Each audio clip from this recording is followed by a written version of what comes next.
Bismillah, Assalamualaikum warahmatullahi wabarakatuh. Alhamdulillah, Alhamdulillah alladzi arsala rasulahu bil huda wa dinil haq liyudhhirahu 'ala ad-dini kullih wa kafa billahi shahida. Wa qala tabaraka wa ta'ala fi kitabil karim, a'udzu billahi minasy syaithanir rajim. Ya ayyuhalladzina amanu taqullaha haqqa tuqatih wa la tamutunna illa wa antum muslimun. Wa qala Rasulullah sallallahu alaihi wasallam, man salaka tariqan yaltalmisu fi ilman sahalallahu lahu tariqan ilal jannah. Ikhwatal iman wa ikhwatal Islam yang semoga dirahmati oleh Allah Subhanahu wa taala. Alhamdulillah kita bersyukur pada Allah Subhanahu wa taala pada kesempatan yang berbahagia ini kita bisa meneruskan kajian kita di dalam kitab Riyadhus Shalihin, masuk di dalam bab tentang adab. Ikhwatal iman wa ikhwatal Islam yang semoga dirahmati oleh Allah Subhanahu wa taala. Ini bab tentang bagaimana Rasulullah SAW beliau mengajari kepada kita bagaimana dalam hal perkataan, dalam hal mengucapkan salam. An Anas radhiyallahu anhu anna Nabiyya SAW kana idza takallama bi kalimatan adaha salasan hatta tufhama anhu wa idza ata ala qaumin fasallama alaihim salasan. Rawahul Bukhari. Dari seorang sahabat mulia Anas bin Malik radhiyallahu an bahwasanya Rasulullah SAW di sini apabila beliau ini berbicara dengan suatu kalimat, suatu perkataan, maka beliau mengulanginya 3 kali sampai hatta tufhama anhu, sampai dia paham. Tapi kalau paham cukup sekali atau 2 kali, Pak. Jadi kalau enggak paham baru beliau ulang. Ini ya, kalau paham sekali. Kalau tidak paham beliau ulang-ulang sampai 3 kali. Supaya apa? Supaya orang yang diajak bicara ini memahami maksud apa yang diucapkan Rasulullah sallallahu alaihi wasallam. Wa idza ala qaumin fasallama alaihim salasan. Apabila beliau ini mendatangi suatu kaum, maka beliau ini mengucapkan salam kepadanya 3 kali. Maksudnya apa? 3 kali itu maksudnya adalah Nabi itu kalau memberikan salam itu batasannya 3 kali. Kalau 1 kali dijawab, beliau langsung ya. Tapi kalau tidak dijawab, beliau ulang sampai 3 kali. Begitu pula adab kita masuk rumah orang, mengetok pintu itu kan sama ya, 3 kali. Mengucapkan salam juga 3 kali. Kalau dia tidak menjawab salam, ya kita tinggalkan rumah itu. Tidak boleh langsung buka pintu, nyelonong dan yang lainnya. Ini adab dalam Islam ya. Ini batasannya adalah 3 kali. Sampai para ulama kontemporer termasuk nelpon HP ini ya, afdolnya ya kalau udah ditelepon 3 kali nggak diangkat ya sudahlah. Jangan diulang-ulang, mungkin dia udah mau istirahat, udah tidak ingin nerima telepon ya, kecuali mungkin darurat. Ikhwatal iman wa ikhwatal Islam yang semoga dirahmati Allah Subhanahu wa taala. Wa an Aisyah radhiyallahu anha qalat kana kalamu Rasulullah SAW kalaman faslan yafhamuhu kullama yasma'uhu. Rawahul Abu Dawud. Ini ya, bahwasanya Nabi SAW ini ya Kalau beliau ini mengucapkan suatu perkataan, suatu kalam, ya, ucapannya dengan sangat jelas. Yafhamahu kullaman yasma'uhu, dan bisa dipahami setiap orang yang mendengarkan. Maka ciri seorang pemimpin, termasuk ciri seorang nabi ini kan menguasai bahasa kaum. Maka kita lihat bagaimana Nabi Musa SAW tatkala menghadap Fir'aun, maka beliau berdoa supaya apa? Dimudahkan untuk mengucapkan. Karena seorang pemimpin ini penting bisa berkomunikasi. Kalau pemimpin itu tidak jelas ngomongnya, tidak tahu juntrungan yang diomongkan, ya ini tidak layak. Karena syarat pemimpin itu bisa berkomunikasi. Karena Nabi itu juga menguasai bahasa kaum. An-Jarir, coba dibuka, ada yang bawa buku? Enggak Pak Surya, ya, bawahnya dibacakan. Apa? Ya.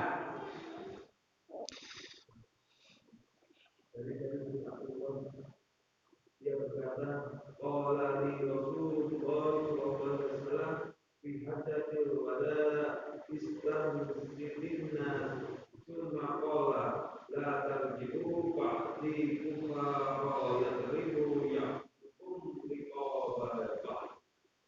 Rasulullah SAW bersabda kepada ketika haji wada, kenakan orang-orang, kemudian beliau bersabda, meninggalku nanti jangan kalian kembali menjadi kafir, dan kalian meninggal sebagian mereka.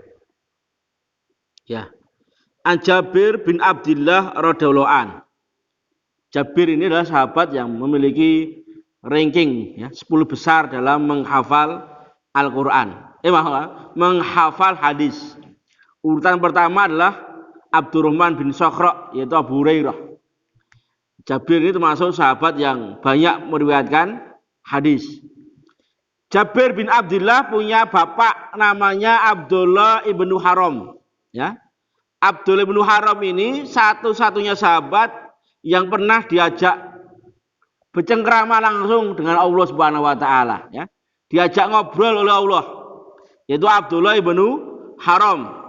Memiliki keutamaan dia pernah ngobrol dengan Allah Subhanahu Wa Taala di balik hijab.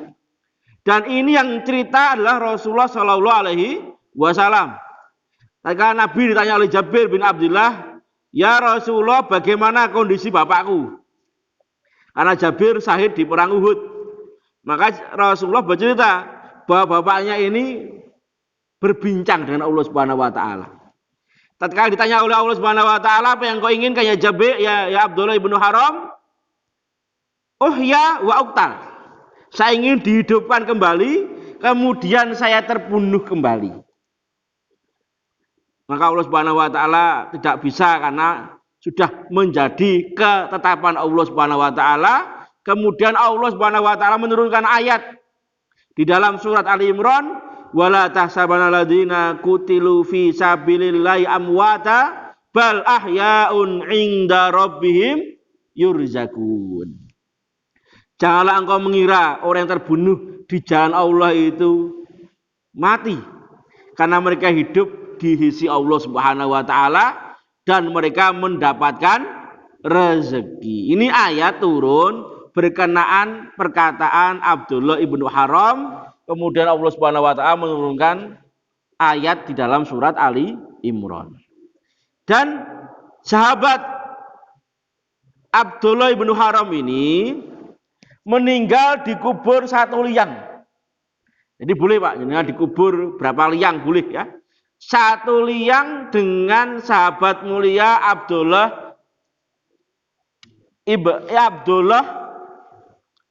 Amru bin Jamuh ya. Dengan sahabat mulia Abdullah ibnu Amru bin Jamuh. Abdullah Amru bin Jamuh. Abdullah Amru bin Jamuh ini sahabat yang dulu tatkala masih hidup menjadi kawan setianya Abdullah ibnu Haram. Menjadi sahabat. Bedanya apa? Abdullah bin Amru bin Jamuh ini masuk Islamnya telat. Lebih dahulu anak-anaknya. anak-anaknya ini merekayasa supaya bapaknya itu masuk Islam. Karena hidayah itu ada dua, hidayah irsyad dan hidayah taufik. Ya. Direkayasa bagaimana caranya bapaknya bisa masuk Islam. Ternyata bapaknya ini memiliki berhala. Berhalanya ini terbuat dari kayu yang sering dia beri minyak wangi, ya, sering dia puja-puja. Maka oleh anaknya dibuang itu, Pak, ya, berhala itu dibuang, kemudian diambil lagi, terakhir dibuang di tempat sampah, diikat dengan bangkai anak anjing. Sampai bapaknya mengatakan, berarti Tuhan saya tidak bisa melawan, tidak bisa memberikan manfaat dan madarat. Kemudian Abdullah bin Amr bin Jamuh ini, ya, tatkala berhala itu dibuang dia ambil, tatkala dibuang dia ambil. Yang ketiga itu dibawa, diberi oleh Abdullah bin Amr bin Jamuh itu senjata. Jadi berhalanya itu diberi senjata. Ternyata oleh anaknya diambil lagi, diikat dengan seekor bangkai anjing. Akhirnya dia sadar ternyata berhala itu tidak bisa memberi manfaat dan madarat. Kemudian beliau masuk Islam, ya, beliau masuk Islam. Islamnya umurnya sudah sepuh.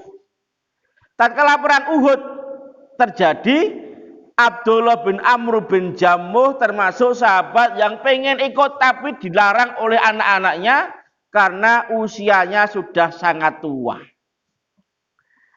Tapi oleh Rasulullah, biarkan bapakmu ini. Karena orang yang terlambat masuk Islam ini kan masih ada peluang amal soleh yang besar, yaitu berjihad di jalan Allah Subhanahu wa taala. Tatkala dia naik gunung Uhud, dia mengatakan, "Ini uridu an aqta al jannata bi a'raji hada." Maka dia mengucapkan, sesungguhnya saya ingin, ya, melangkah, ya, di surga dengan menghentakkan kakiku di surga dengan kakiku yang pincang. Satu tua, dua pincang itu adalah udzur untuk tidak berangkat berperang.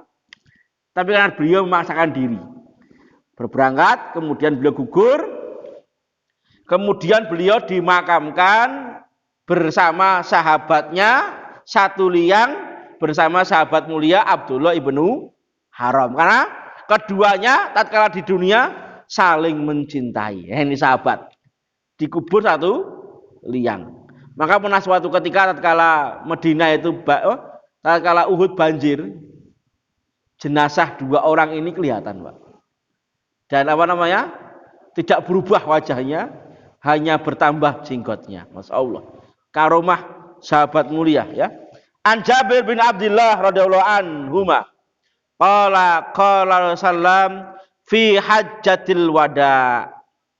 Nabi ini, ya, berkata, mengucapkan khutbah di haji wada.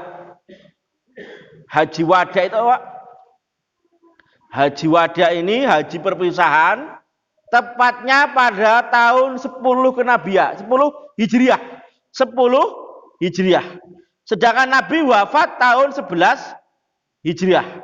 Ini haji perpisahan, haji yang terakhir untuk Rasulullah SAW. Apa Nabi? Istan sitin nas. Ini beliau mengucapkan, tenanglah wahai manusia. Suruh tenang, suruh mendengarkan, suruh memperhatikan. Rasul baru berkhutbah. Istan sitin nas. Sumaqala la tarji'u. Harus airnya di domah, ya, tidak boleh di sukun. La tarji'u ba'di kufaran yadribu ba'dukum riqaba ba'din. Janganlah kalian ini menjadi apa namanya? Kufar, ya. Kufur. Menjadi apa? Kufur.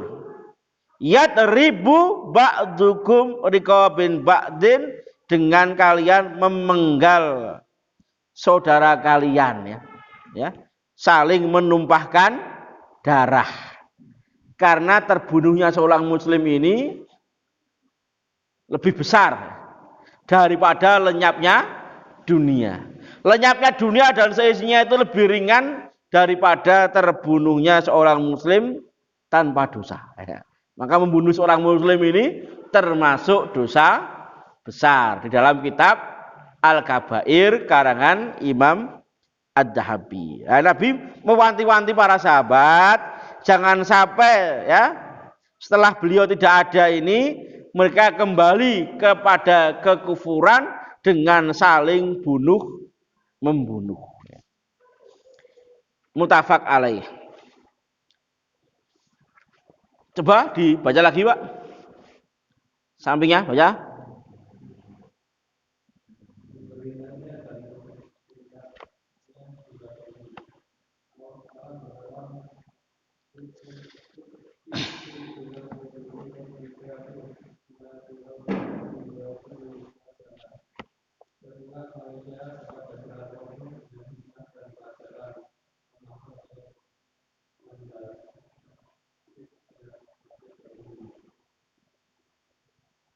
Ya, bawahnya.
Ya. Qala ta'ala di dalam surah An-Nahl ayat 125, Ud'u ila sabili rabbika bil hikmati wal mau'izatil hasanah. Serulah mereka ya ke jalan Rabbnya bil hikmati. Maksud bil hikmati di sini oleh para mufassirin adalah kondisi, Pak. Jadi memberikan nasihat, memberikan mau'izah hasanah itu harus melihat kondisi, melihat keadaan. Bil hikmati wal mau'izatil hasanah. Maka hendaklah memberikan hikmah itu, mau'izah ini, nasihat itu hendaklah dia melihat kondisi orangnya dan kondisi situasinya. Wa an Abi Wa'il As-Saqiq Ibnu Salamah qala kana Ibnu Mas'ud radhiyallahu anhu yudakkiruna fi kulli khamsin. Dari Abi Wa'il As-Saqiq bin Salamah berkata, Ibnu Mas'ud radhiyallahu an yudakkiruna fi kulli khamis, ya. Beliau sering memberikan taklim, memberikan nasihat, memberikan pengajian setiap hari Kamis. Faqala lahu rajul, berkata seorang pada beliau, ya Abba Abdurrahman, ini adalah kunyah. Kunyah itu adalah nama lain ya dari Abdullah ibnu Mas'ud. Lawaditu annaka dzakartana kulla yaumin. Saya ingin engkau ini memberikan nasihat, memberikan tausiah ya setiap hari. Faqala, berkata Abdullah bin Mas'ud, amma innahu la yamna'uni min dalik. Ya. Maka beliau mengatakan bahwa saya itu tidak ada halangan untuk menyampaikan tiap hari. Saya bisa menyampaikan tiap hari, itu bisa. Anni akrahu an uammilukum, tetapi saya khawatir ya kalian bosan. Wa ini atakhawwalakum bil mau'izah. Maka beliau memilih-milih waktu ya yang tepat untuk memberikan nasihat, memberikan sebuah jarak.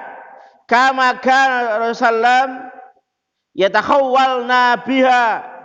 Begitu pula Nabi Muhammad SAW, beliau juga mencari waktu yang tepat untuk memberikan sebuah mau'izah, makhafatas samati alaina, mutafaq alaih.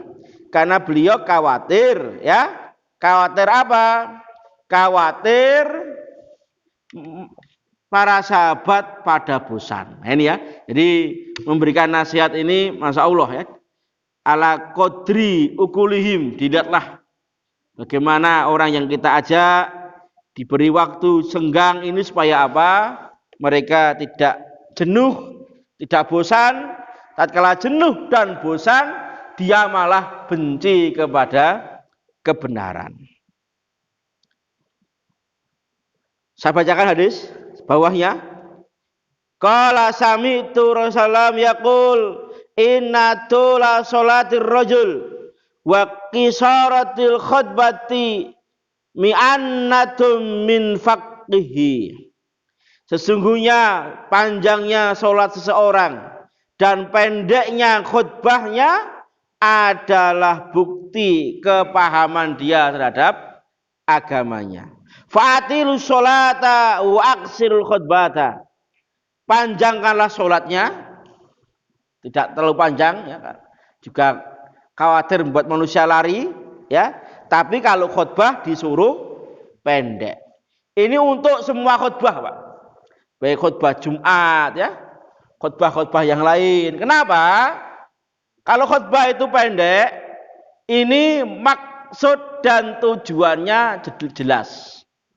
Karena khutbah tidak ada tanya jawab ya. Jadi apa yang dimaksudkan bisa langsung ketangkap. Kalau dipanjang-panjangkan malah hilang maknanya, hilang tujuan yang mau dia sampaikan. Yang pendek, yang padat, yang ringkas, yang mudah dipahami. Ini bukti pemahaman seorang. Tapi nek khutbahnya lama, manusia bosan, ya. Manusia apa?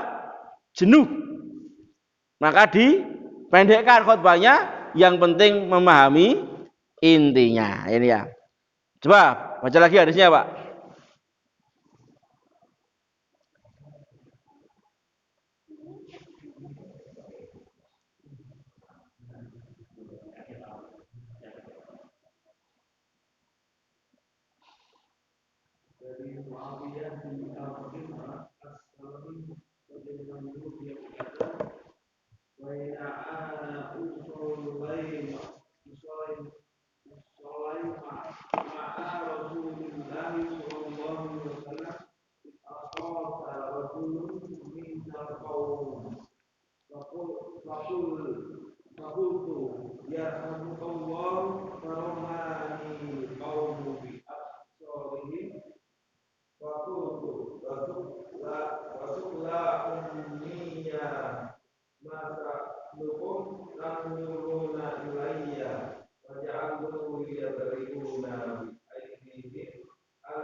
يرون قال ذاك طيء يهددونه في صدورهم فلا يصدنه.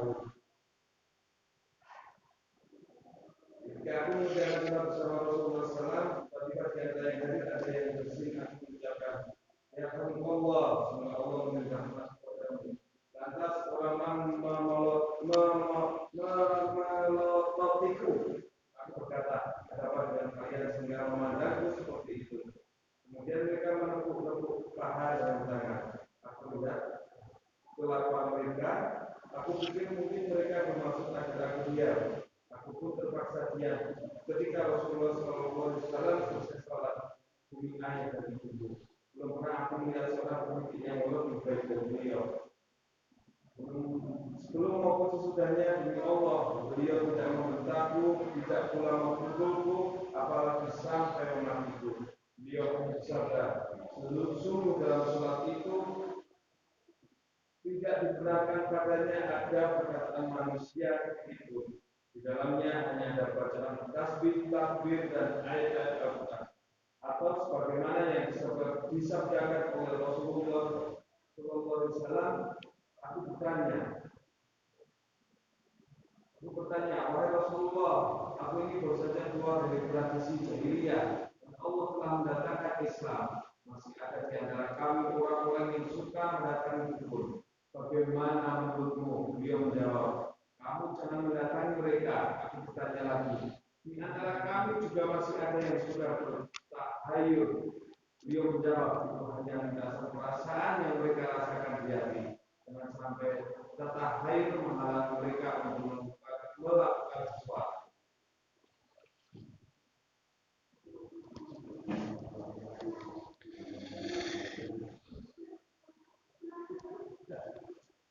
Wa an Muawiyah ibni Hakim As-Sulami radhiyallahu anhu qala baina anna usolli ma'a Rasulullah sallallahu alaihi wasallam, diceritakan dari seorang sahabat ini Muawiyah ibni Hakim, beliau pernah sholat bersama Nabi sallam. Atau sarajulun minal qaum, tatkala sholat ada orang yang bersin, ya. Orang yang bersin kan mengucapkan bersin alhamdulillah, jawabnya apa? Yarhamakumullah, ya. Maka beliau mengucapkan yarhamakumullah. Faramanil qaumu bi absarihim. Maka orang-orang itu, para sahabat yang sholat itu, sebagian melihat beliau dengan tatapan yang tajam. Yang tajam, ini kok aneh. Sholat kok ngomong, ya, sholat ngomong karena beliau baru masuk Islam. Fakultu wasukla umyahu masa nukum tanduruna ilayya. Maka beliau bertanya, kenapa kalian melihat saya, ya, dengan tatapan yang tidak mengenakan, ya. Faja'alu yatribuna biaidihim ala afkhadihim. Maka sebagian dari sahabat itu menepuk, ya, dengan tangannya ditepukkan mana? Ke paha-paha mereka. Karena sholat itu, Pak, ya, sholat itu kalau imam salah, itu kalau laki-laki mengucapkan apa? Subhanallah. Kalau perempuan menepuk, ya, menepuk. Falamma ra'aituhum yusammituni lakini sakata. Maka tatkala saya melihat mereka, bisa jadi mungkin kata beliau ini tanda-tanda seperti itu supaya saya diam, ya. Saya diam. Falamma shalla Rasulullah, tatkala Nabi telah selesai salat, fa abi huwa wa ummi, demi bapak, ya, dan demi ibuku, ma ra'aitu mu'aliman qabluhu wala ba'dahu ahsana ta'liman minhu. Tidak ada yang ma ra'aitu, saya tidak pernah melihat seorang mu'aliman, seorang mu'alim, ya, seorang guru, seorang murabbi yang lebih baik hatinya daripada beliau, baik setelahnya atau sesudahnya. Fa wallahi ma karani, demi Allah Nabi tidak membentakku, padahal saya salah itu. Wala dorobani, dan Nabi tidak memukulku. Wala syamadani, dan Nabi tidak mencelaku. Qala, tapi Nabi berkata, inna hadhi sholata la yasluhu fiha syai'un min kalamin nas. Sesungguhnya sholat ini tidak perlu ya sesuatu pun dari ucapan manusia. Innama hiya tasbih wa takbir wa qiraatul Quran.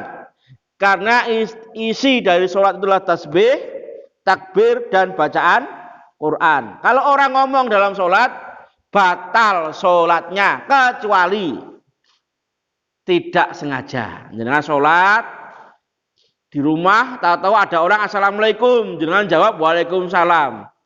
Enggak sengaja tidak membatalkan sholat, ya. Atau seperti ini, atau tidak tahu, ya, karena Allah tidak menghukum, ya, menghukum seseorang karena tidak tahu, karena kebodohan, ya, karena suatu kesalahan, ya ini ya, seperti sahabat ini, dia nggak tahu.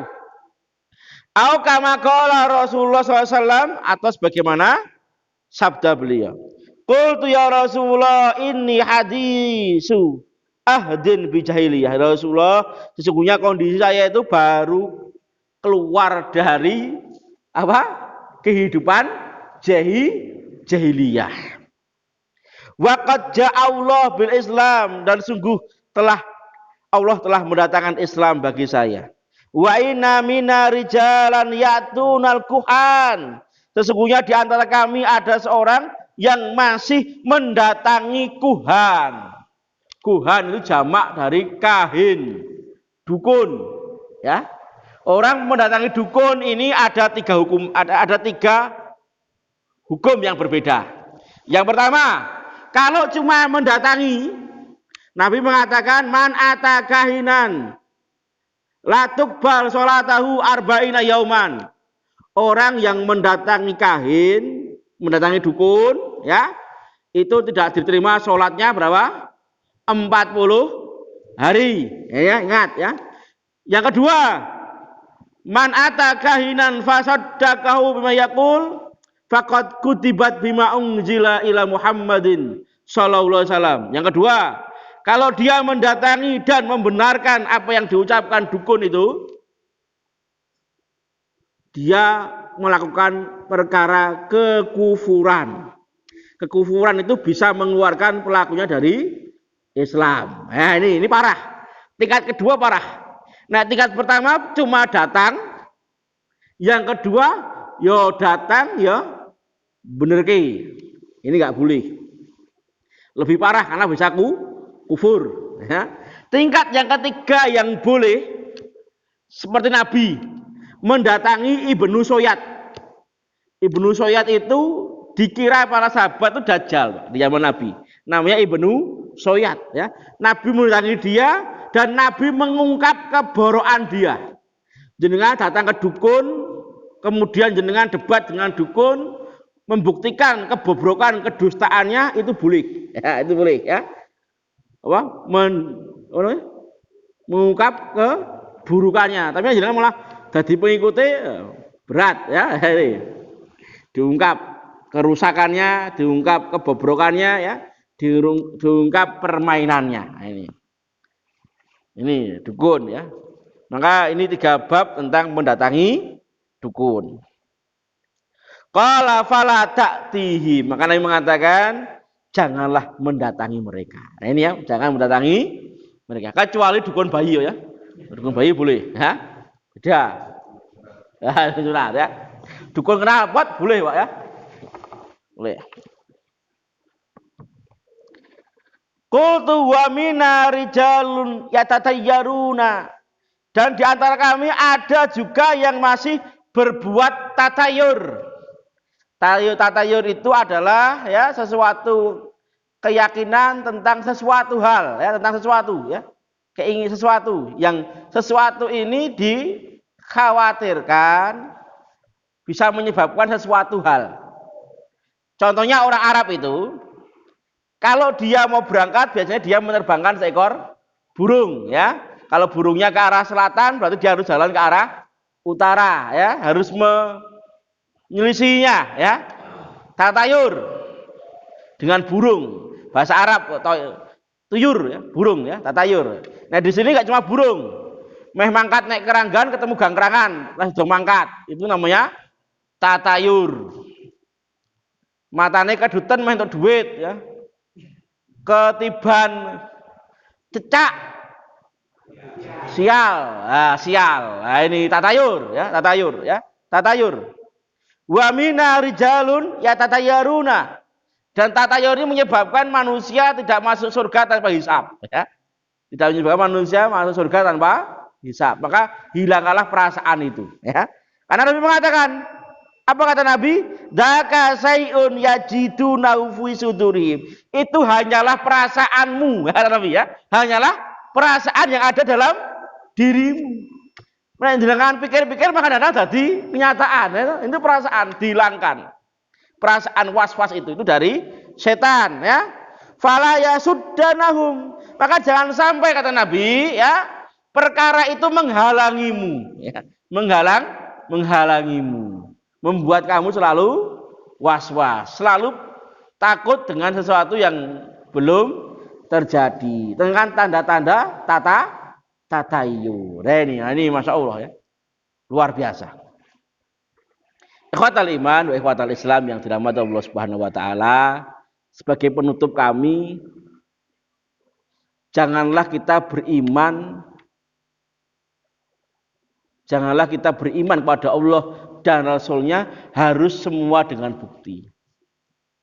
Harus semua dengan penelitian. Kadang-kadang orang itu sholat malam bisa rajin, bisa semangat gara-gara setelah terjadi apa? Penelitian. Contohnya puasa sunnah. Oh ternyata menyehatkan. Akhirnya dia teruskan. Karena ada penelitian. Contohnya sholat duha. Ternyata sholat duha bisa seperti ini. Itu beriman harus dengan bukti.